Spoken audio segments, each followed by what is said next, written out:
Hi everyone, this is TigerLily. I hope everyone is doing great.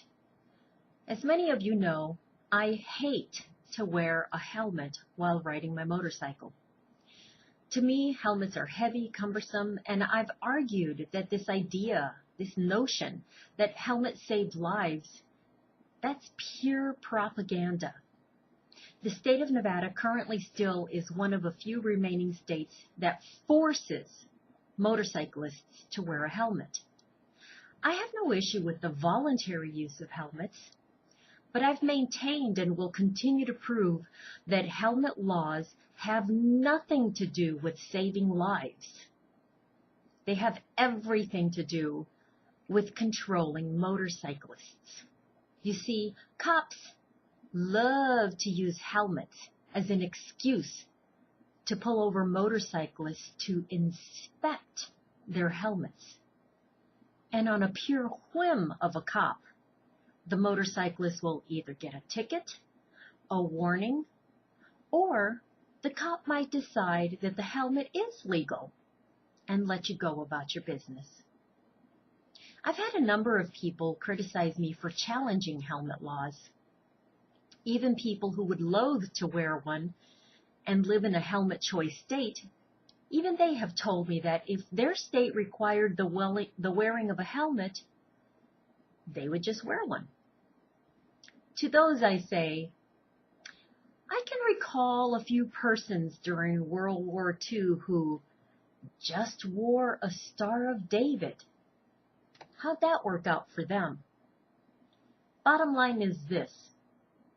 If you want to wear a helmet, fine.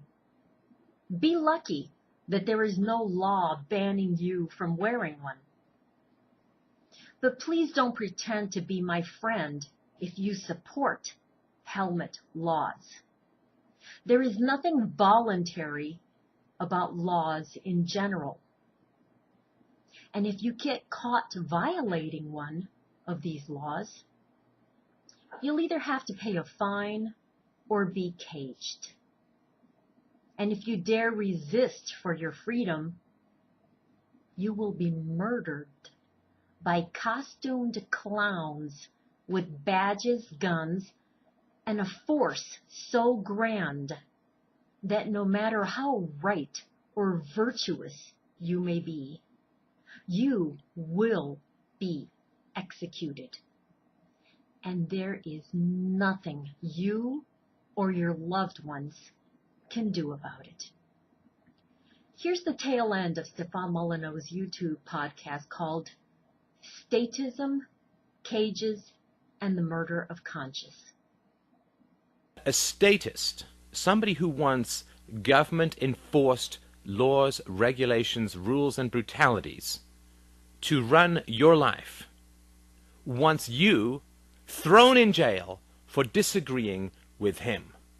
If you're a cow in an electrified paddock and you want to spray paint on your side, I don't like me paddocks, farmer doesn't care. Just stay in the goddamn fence and you can do whatever you want. The fence is your money. The fence is your obedience, which is enforced upon you, either directly with the gun to your head of taxation or indirectly with the silent pickpocket of fiat currency inflation and debt. That is what the government is doing, always. It is forcing people to pay for that which they object to. Because if they didn't object to it, it would be called charity, for Christ's sake. Let's just reason together and see if we can't find a way to have a society which is not murder-based, which is not cage-based, which is not violence-based.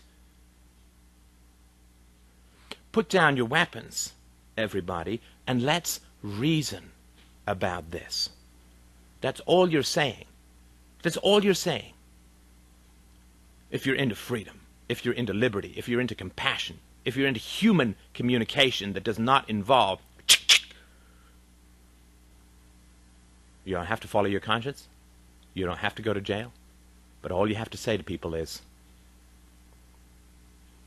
I bow to your weapons.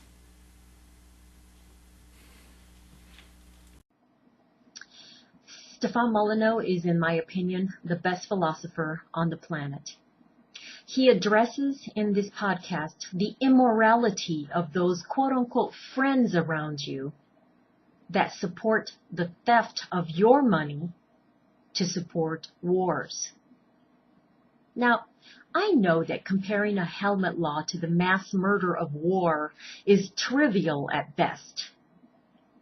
But helmet laws are an example of how we in America have become obedient lemmings to the state. I'll post the link to the entire podcast in the description of this YouTube. But as a reminder, I don't ride to be safe. I ride to be free.